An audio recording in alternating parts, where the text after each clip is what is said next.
Have you ever wondered why some people come in every single day and they give it their best? I mean, they're really performing at a very high level. They're expressing their full potential.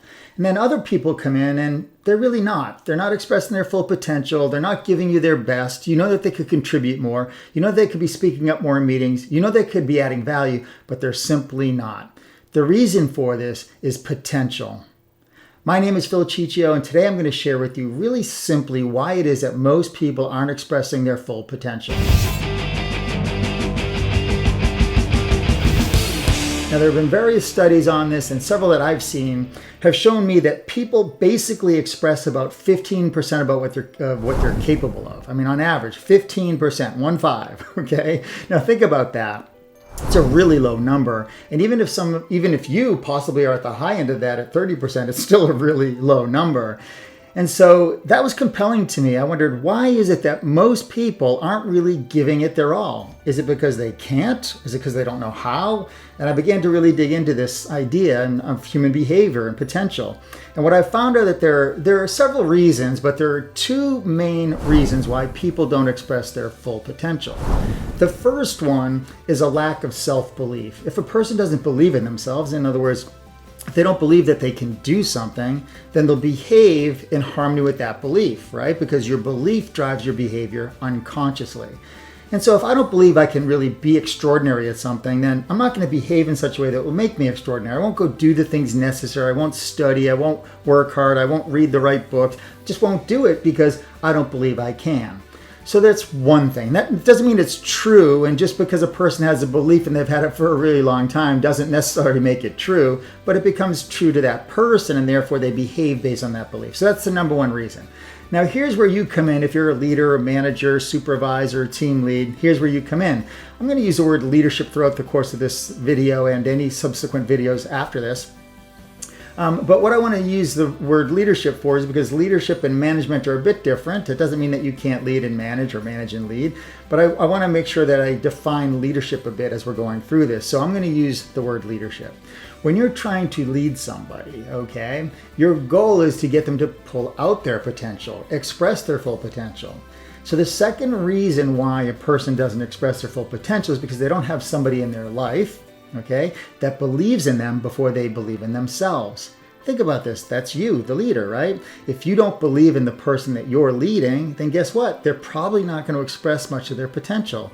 I've been in front of many groups, okay, in person or even virtual, and I've asked the entire group to simply do what I'm going to ask you to do right now on this video. And I want you to really do this. I know it might seem awkward. You're probably sitting by yourself in your living room or something, but I just want you to do this. I just want you to raise your hand. Now, just take a moment and look at how far you raised your hand. You probably raised it about this far. Now, you had the potential to raise it as high as you wanted, but you probably only raised it this high. And if I asked all of your people to raise their hand, they may do the same thing. Very rarely, and I don't believe there's been more than 2 times I've had people actually raise their hand further than I did. So why is it that if I raise my hand this far and I ask you to do so, you do the same thing? Because I've set the expectation for you. And so you see that I raised my hand this high, that's the expectation, so you raise your hand that high. You had the potential to go further, but you didn't. So let me ask you this. What is your expectation of the people that are working for you on your team? Do you expect this much out of them? Because if you expect this much out of them, you're not going to get this much out of them. Now, there are some outliers, okay? Maybe you're one of them that somebody expected this out of you and they got this, okay? There's plenty of those people, and you probably are one. But most people, if you expect this, they're going to give you this, right? Just below what your expectation is. Now, there are people on your team, I would venture to guess, that you expect a lot out of them. And guess what you get from them? You get a lot out of them. And then the person that you don't expect much out of, you prove to yourself that you're right. You don't get much out of that person. Think about this for a moment.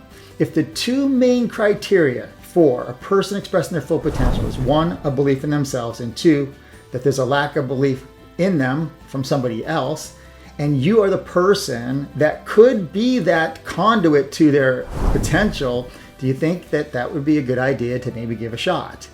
I do. I know it's happened for me, right? So in my life, I didn't think I had a lot of potential, and there were a few people that came into my life, and you can name them, right? Came into my life that helped me see something in me that I didn't see, right? My very first mentor or I guess you could call, leader, a person who believed in me before I believed in me. His name was Salvatore. He was a person who owned a, shop, an automotive shop, and he was the leader of that shop, and he took me in under his wing as his apprentice. And he was really one of the first people in my life that actually said to me that he believed I could do something that I didn't think I could do. And guess what happened to me? I performed for that person because I didn't want to let that person down. That person believed in me, and I wanted to prove that that belief that that person had in me was valid. And this continued on through my life, and I eventually, I'm doing what I do now. I'm, feel pretty successful. I've got a wonderful family. I've got a really, really good life. I'm grateful and blessed. I'm not saying this to impress you, to impress upon you. There were people in my life that believed in me, that pushed me to where I am today, and I still got a long way to go. And I hope there are other people in my life that come in and believe that I can go further, right? I know that there are. My wife is that person. She's always believed that I could do more than I thought I could do. And of course, that pulled that out of me. So let me give you some anecdotal evidence, and then we'll talk about a study that is pretty famous that you might have heard of, okay? So some anecdotal evidence of this and the reason why you need to do a better job at understanding this if you want to get people to express their full potential. Here's an anecdotal example. So I've watched plenty of programs on television, Netflix and things like that, documentaries, and maybe you have too, where, maybe there's sports, so an athlete. And I recall several of these, but I'll just share one or kind of paraphrase a few of them. There's an athlete that plays football in college, and he's extraordinary, really expressing a lot of potential. And then eventually this athlete gets picked up by an NFL team, gets recruited onto an NFL team, and makes it into their training camp. And for some reason, doesn't perform well or well enough to make the team and gets cut. Now for that particular athlete, that's a complete failure. They've lost. And then suddenly another team finds out that this player has been cut and picks up this player, brings him onto their team, brings him to the training camp. Before you know it, this player is actually excelling. Not only excelling, they're performing at the highest levels. One day they become the MVP of the team and maybe the MVP of the league.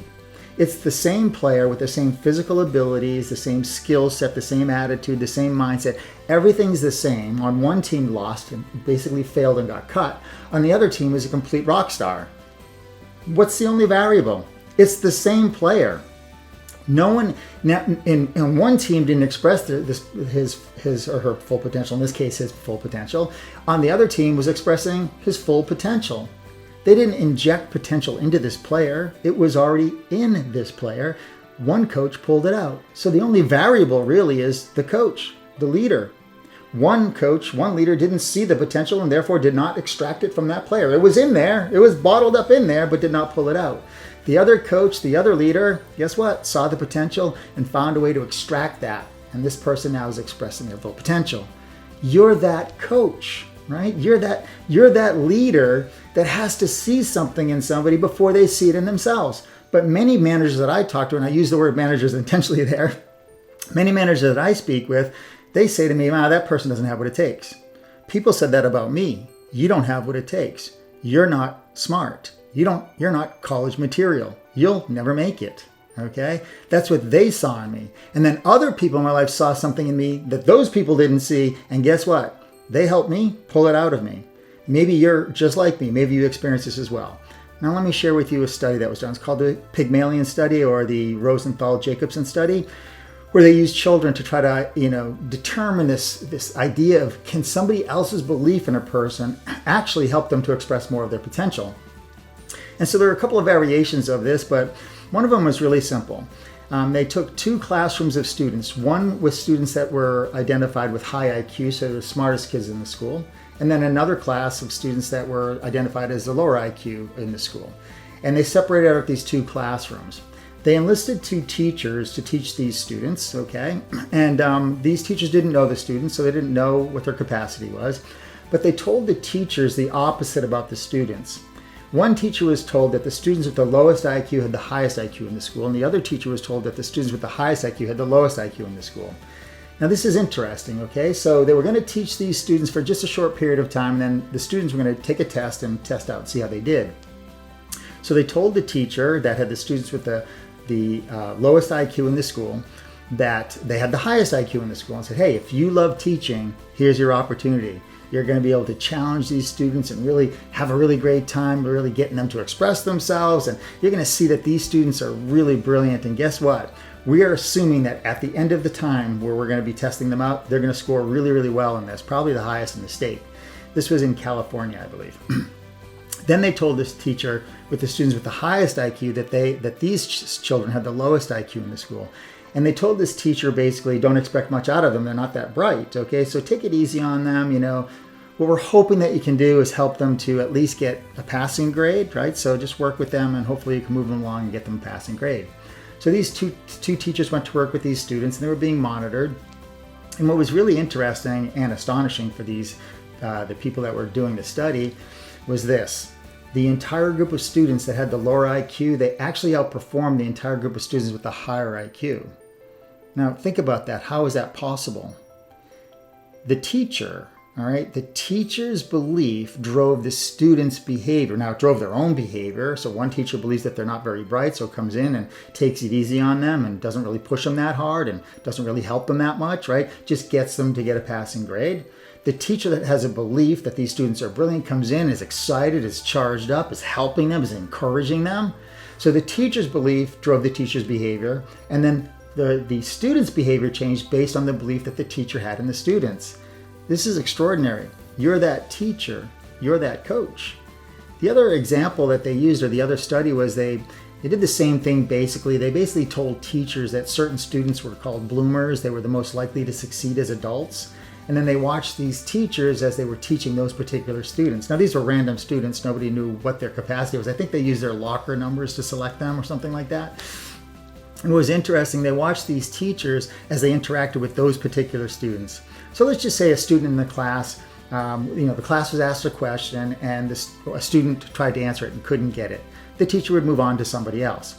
And then let's just say one of those students that was identified as a bloomer said, I know the answer, and was struggling through it. The teacher didn't move on. The teacher actually helped the student come up with the answer.